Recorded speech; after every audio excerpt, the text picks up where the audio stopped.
life when your spirit begins to whisper what your heart has long endured, that not every presence deserves a place at your table.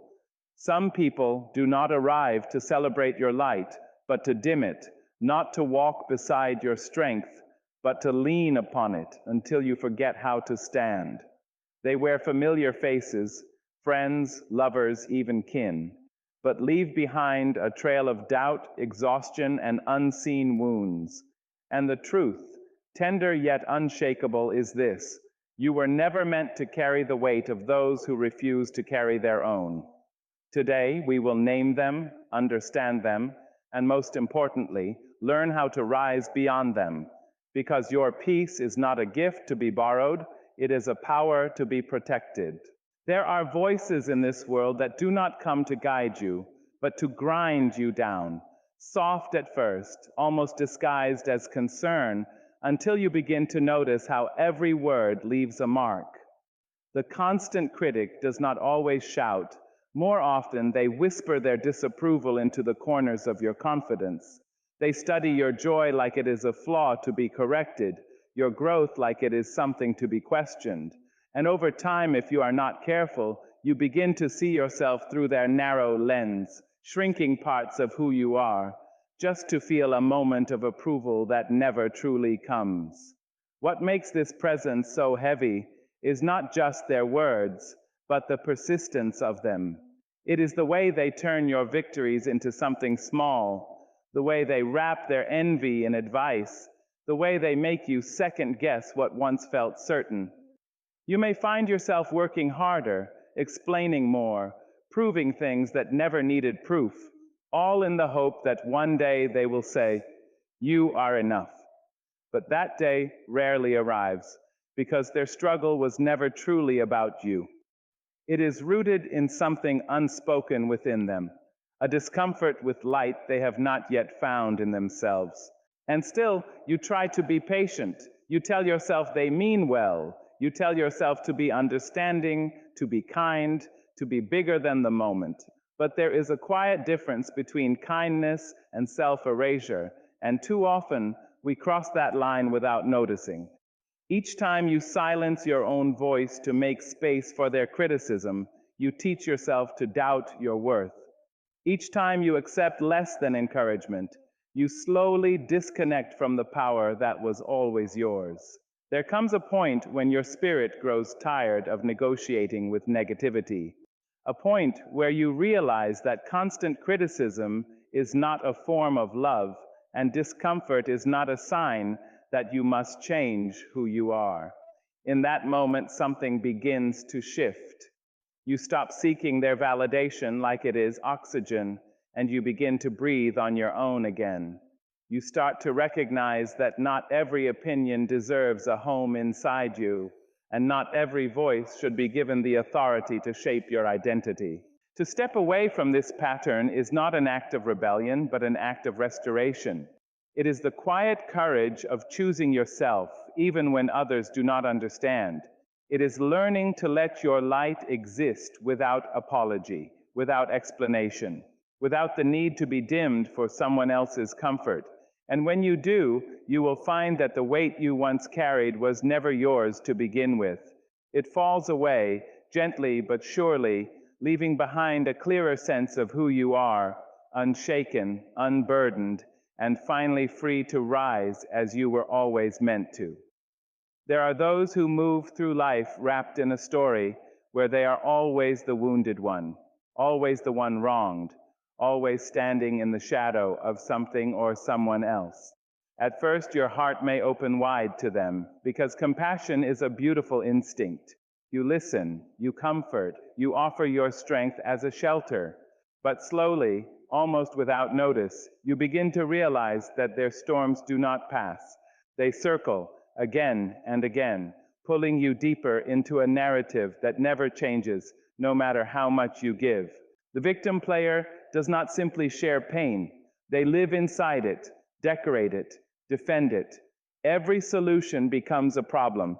Every path forward is met with a reason to stay still. They hand you their burdens, not for a moment of rest, but as a permanent exchange, as if your shoulders were built to carry what they refuse to set down. And if you dare to suggest growth, if you gently point toward responsibility, they may turn, not in reflection, but in resistance, because accountability threatens the very story they have learned to survive within. What makes this presence so consuming is the quiet guilt it plants inside you. You begin to feel that stepping back is an act of cruelty, that choosing your own peace somehow makes you less kind, less human. They may remind you of all they have endured, all they continue to face, and your empathy becomes the doorway through which your energy slowly escapes. You find yourself drained, not from giving love, but from pouring it into a space where it is never allowed to take root. Yet there is a truth that must be faced with steady courage. You cannot heal someone who is committed to remaining unhealed. You cannot rescue a person who refuses to leave the place they have made their home. Growth requires a willingness to rise. And no matter how strong your arms are, you cannot lift someone who insists on holding tightly to the ground beneath them. This is not a failure of your compassion. It is a boundary of reality. There comes a moment when your spirit begins to ask for something different. Not less kindness, but wiser kindness. A kindness that includes yourself. It is in that moment you learn that listening does not mean absorbing, and caring does not mean carrying. You can stand beside someone without stepping into the storm with them. You can offer support without surrendering your stability. And when you choose to step back, when you gently loosen the ties that bind you to their endless cycle, you may feel a mixture of relief and uncertainty.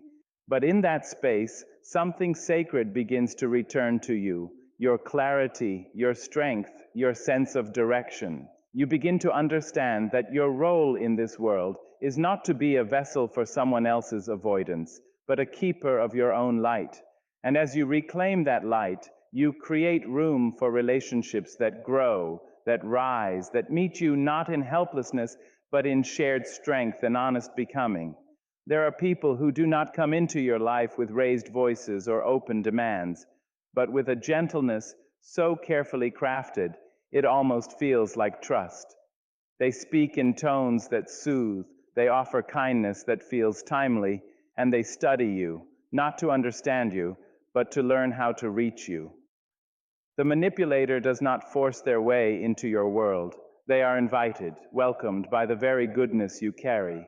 And that is what makes their presence so difficult to recognize, because nothing harmful ever announces itself as harm in the beginning. At first, it feels like connection. They listen closely, they mirror your thoughts, they seem to understand you in ways that others have not. But slowly, the balance begins to shift. Their words start to guide your choices. Their approval begins to shape your decisions, and before long you find yourself adjusting, not out of desire, but out of quiet pressure you cannot quite name. What once felt like comfort begins to feel like control, but by then the lines have already been blurred. The manipulator is skilled in the art of turning your strength against you. Your kindness becomes something they depend on but never return. Your patience becomes something they stretch until it breaks. Your empathy becomes a doorway through which they rewrite situations, making you question your own reality. They do not always lie outright. Instead, they bend the truth just enough that you begin to doubt your own memory, your own instincts, your own voice. And in that doubt, they find their power.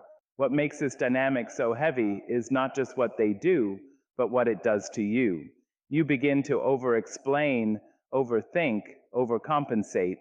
You replay conversations in your mind, wondering where you went wrong, how you could have been better, why something that once felt right now feels so confusing. And the more you try to fix it, the deeper you are drawn into a cycle that was never meant to be fair, because manipulation is not built on mutual respect, it is built on quiet control. But there comes a moment, a small, steady awakening, when something inside you refuses to stay silent any longer. It may not be loud at first, just a feeling that something is off, something is not aligned with the truth you carry within. And that feeling is not weakness, It is wisdom. It is your spirit recognizing what your mind has been trying to rationalize away. And when you begin to listen to it, the illusion starts to fade.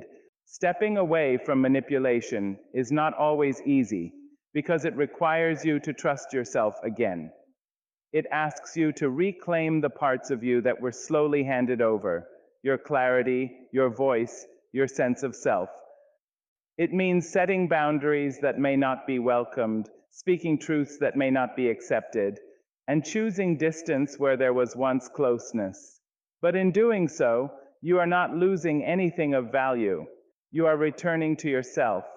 And when you stand in that truth, something powerful begins to take shape. You no longer feel the need to prove your intentions or defend your worth. You see clearly, you move deliberately, and you protect your energy with a quiet strength that cannot be easily shaken. Because once you recognize the difference between genuine connection and hidden control, you stop settling for anything that asks you to shrink in order to stay. There are those who stand close enough to feel your warmth, yet never quite celebrate your light. They smile when you arrive, they speak kindly when you are near, but there is a subtle shift in the air that your spirit quietly recognizes. The jealous shadow does not always reveal itself in open dislike. Instead, it lingers in half-hearted praise, in compliments that carry a hidden weight, in a presence that feels supportive on the surface, yet unsettling beneath. And if you listen closely, you will notice that their energy does not rise with you. It tightens, it dims, it quietly resists. At first, you may dismiss it. You tell yourself that not everyone expresses joy the same way, that perhaps you are overthinking, that kindness means giving people the benefit of the doubt. But over time, patterns begin to form. Your successes are met with silence or subtle redirection. Your growth becomes something they avoid acknowledging, or worse, something they minimize. And behind your back, where your ears cannot reach, your name may be carried in conversations that do not reflect the truth of who you are, but rather the discomfort of who they feel they are not. Jealousy has a way of disguising itself as distance, as indifference, as quiet competition. It does not always confront you directly because its roots are not in your actions, but in their own unspoken insecurities. And so, instead of rising to meet you, they attempt, consciously or not, to pull you back into a space where they feel more certain, more equal, more at ease. It may show up in small discouragements, in subtle comparisons, in moments where your confidence is met with an energy that asks you to tone it down. What makes this presence so complex is that it often comes from those you once trusted, those you expected would celebrate you without hesitation.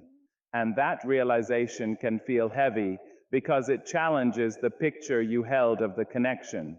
You may find yourself trying to win their genuine support, trying to prove that your success does not take anything away from them, trying to hold on to something that feels like it is quietly slipping.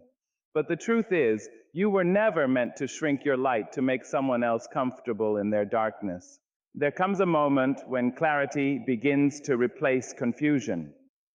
You start to see that real connection does not compete, it does not compare, it does not quietly hope for your dimming.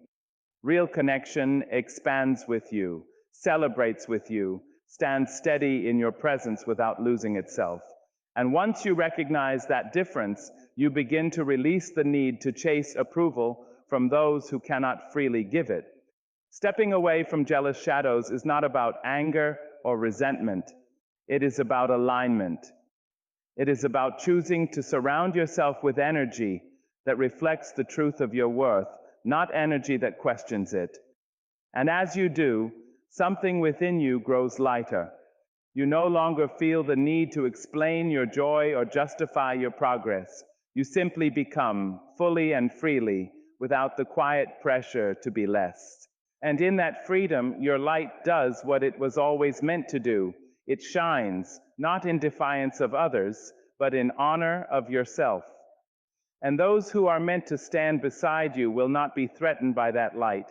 They will be inspired by it, warmed by it, and strong enough to shine in their own way without ever asking you to fade. There are people who hear your no not as a boundary, but as an invitation to push harder. They do not always come with force. Sometimes they come wrapped in persistence, in persuasion, in a quiet refusal to accept the limits you have set. At first, it may seem harmless, just a request repeated, a question asked again, a suggestion offered with a little more insistence. But over time, you begin to feel it, the slow erosion of your space, the subtle message that your comfort is negotiable and your voice is something to be worn down. The boundary breaker often relies on your hesitation. They sense the moments when you soften, when you question yourself, when you wonder if standing firm makes you difficult or unkind. And so they lean into that uncertainty. They may remind you of obligations, of history, of everything you should do, carefully placing the weight of expectation back onto your shoulders. What begins as a simple no turns into an explanation, then a defense, then a quiet surrender that leaves you wondering why something so small felt so hard to protect. What makes this dynamic so exhausting is not just the crossing of the line, but the way it teaches you to doubt your right to draw it in the first place. You begin to over-explain your decisions, to cushion your refusals, to dress your boundaries in apologies so they will be easier for others to accept. And in doing so, your no loses its strength. It becomes something flexible, something temporary, something others feel entitled to reshape according to their needs. But a boundary is not a suggestion. It is a declaration of self-respect. It is the quiet understanding that your time, your energy, your peace are not open for negotiation. And anyone who consistently challenges that truth is not simply misunderstanding you, they are choosing not to honor you. This realization can be uncomfortable because it asks you to see clearly where you once tried to be accommodating, to recognize that respect is not proven by how much you endure, but by how firmly you stand. There comes a moment when you decide that your voice will no longer be softened for the sake of someone else's comfort. Your no becomes steady, unadorned, free of apology. You stop offering long explanations to justify what you feel, and you begin to trust that your needs are reason enough. And yes, this shift may unsettle those who benefited from your silence, from your flexibility, from your willingness to bend. But their discomfort is not a sign that you are wrong. It is a sign that the balance has changed. Standing in your boundaries is not about building walls to keep the world out, but about creating a space where you can exist without being diminished. It is about teaching others, not through words, but through consistency, how you are to be treated. And those who truly respect you will not see your limits as obstacles, but as clarity. They will meet you within them, not try to move them. And as you hold that line, something within you settles. You no longer feel the need to defend your right to exist on your own terms. You begin to move through life with a quiet certainty, knowing that your boundaries are not barriers to connection, but the very foundation of it. Because the right people will never require you to shrink your space in order to keep them in it. They will honor it, and in doing so, they will honor you. It is a difficult truth to face, but an empowering one once you understand it. Not every toxic presence in your life arrives by accident. Sometimes they are drawn to something within you, something beautiful, something generous, something open. Your empathy, your willingness to listen, your habit of giving people the benefit of the doubt, these are not weaknesses, they are strengths. But in the wrong hands, they can become doorways through which the wrong people enter and make themselves comfortable. You may find that you are the one people turn to when they need understanding, when they need patience, when they need someone who will not walk away easily. And while that speaks to the depth of your character, it also creates a space where those who lack accountability feel safe to remain exactly as they are. They recognize, often without saying it aloud, that you will stay longer than most, that you will try harder than most, that you will see the good in them even when it is buried beneath behavior that does not deserve your tolerance. Silence, too, plays its quiet role. The moments when something feels wrong, but you choose not to speak. The times when a line is crossed, but you convince yourself it is not worth the conflict. You tell yourself to keep the peace, to avoid tension, to not make things bigger than they are. But in that silence, a message is sent, one you may not intend, but one that is clearly received. It tells others that your boundaries are flexible, that your discomfort can be overlooked, that your voice can be postponed. And then there is self-doubt, that quiet shadow that makes you question your instincts. It asks you to reconsider what you felt so clearly in the beginning. It tells you that maybe you are overreacting, maybe you misunderstood, maybe you are expecting too much.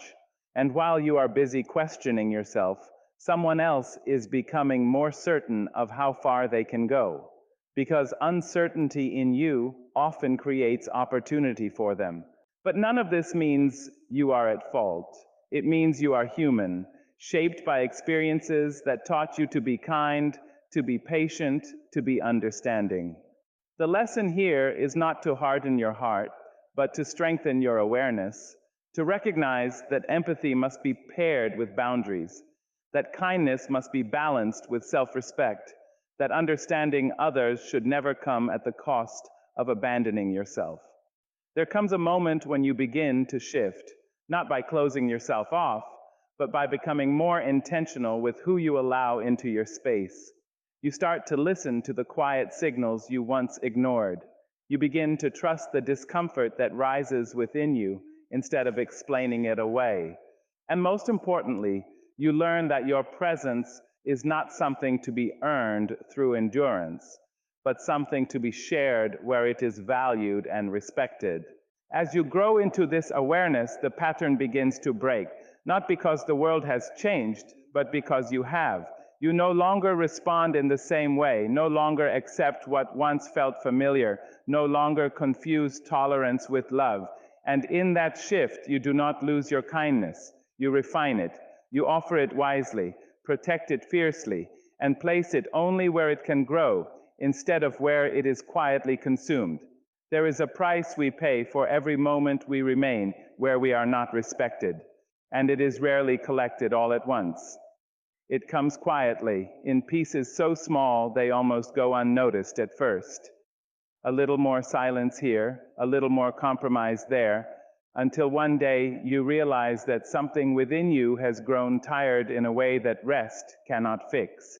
Tolerating what diminishes you does not break you suddenly. It wears you down slowly, like water against stone, reshaping you into someone who no longer feels fully like themselves. At the beginning, you tell yourself it is not that serious. You convince yourself that people have flaws, that relationships require patience, that walking away is too extreme. And while there is truth in those thoughts, there is also a line, a quiet boundary between understanding imperfection and accepting harm. The longer you stay on the wrong side of that line, the more you begin to normalize what should have never felt normal. Disrespect becomes familiar, discomfort becomes routine, and your inner voice, the one that once spoke clearly, begins to soften under the weight of constant dismissal. What makes this cost so heavy is that it does not only affect how you see others, it begins to change how you see yourself. You start to question your worth, not directly, but in subtle ways. You settle for less than you deserve without even naming it as settling. You lower expectations, not because you truly believe they are too high, but because meeting them has started to feel impossible in the spaces you have chosen to remain. And slowly, your standards are no longer a reflection of your value, but a reaction to your environment. Peace, too, becomes something distant. You may find moments of happiness, brief and temporary, but a steady sense of calm feels just out of reach. Your mind stays occupied, replaying conversations, anticipating tension, preparing for the next moment where you will need to adjust, explain, or endure. Even in stillness, there is a quiet unrest, as if a part of you is always on guard, always aware that something is not quite right. And then there is purpose, that deeper sense of direction that calls you toward growth, toward fulfillment, toward becoming more of who you are meant to be. When you tolerate what drains you, that sense of purpose begins to fade into the background, not because it is gone, but because your energy is being spent elsewhere, tied up in managing relationships that take more than they give.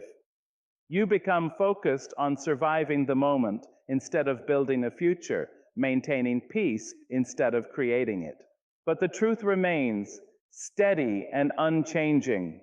You do not have to continue paying this price. Awareness is where the shift begins. The moment you recognize what it is costing you to stay, you are no longer as powerless as you once felt. You begin to see that leaving is not a loss, but a return to your self-worth, your peace, your purpose. And when you finally choose yourself, when you step away from what has been quietly eroding you, the change may not be immediate, but it will be real. You will feel the difference in the way you think, in the way you breathe, in the way you exist within your own life. Because the weight you were carrying was never meant to be permanent. And the moment you set it down, you create space for something stronger to rise in its place. There comes a moment when holding on begins to feel heavier than letting go, when the effort to maintain a connection costs more than the connection itself ever gives back. It is not always a loud realization. Sometimes it arrives quietly, like a gentle knowing that settles deep within your chest, reminding you that distance is not something to fear, but something to understand. For so long, you may have been taught that walking away means failure, that creating space means you did not try hard enough. But the truth carries a different rhythm, one that speaks of strength, not surrender. Distance is not about running from people, it is about returning to yourself. It is the space where your thoughts are no longer influenced by constant noise, where your emotions are not shaped by someone else's instability, where your decisions begin to reflect your truth instead of your survival. When you step back, even slightly, you begin to see things with a clarity that closeness once blurred. What once felt confusing starts to make sense. What once felt acceptable begins to reveal its weight. There is a quiet courage in choosing distance, especially when it involves people you once cared for deeply. It asks you to release not only who they are, but who you hoped they would become. It asks you to accept that not every connection is meant to be healed through your effort. Not every bond is meant to last through your endurance. And that acceptance can feel like grief, because in many ways it is. You're not just letting go of a person, you're letting go of a version of the future you once imagined. But within that space, something powerful begins to grow. Without the constant pull of their presence, you start to hear your own voice more clearly. Your needs, your desires, your boundaries, they no longer compete for attention. They rise naturally, reminding you of what you deserve and what you will no longer accept. And in that clarity, you begin to rebuild something that may have been slowly worn down, your sense of self. Distance also teaches you something about respect, both for yourself and for others. It shows you that love does not require proximity to exist, and care does not demand constant access. You can wish someone well without allowing them to disrupt your peace. You can hold compassion in your heart without reopening doors that led to your exhaustion. This is not coldness, it is wisdom shaped by experience. And yes, there will be moments when doubt tries to return, moments when you question if you were too harsh, too distant, too firm. But in those moments, it is important to remember what led you here. Distance is rarely created without reason. It is often the result of many small moments that added up, of many silent compromises that could no longer be sustained. Trust that the version of you who chose space did so with understanding, even if the emotions take time to catch up.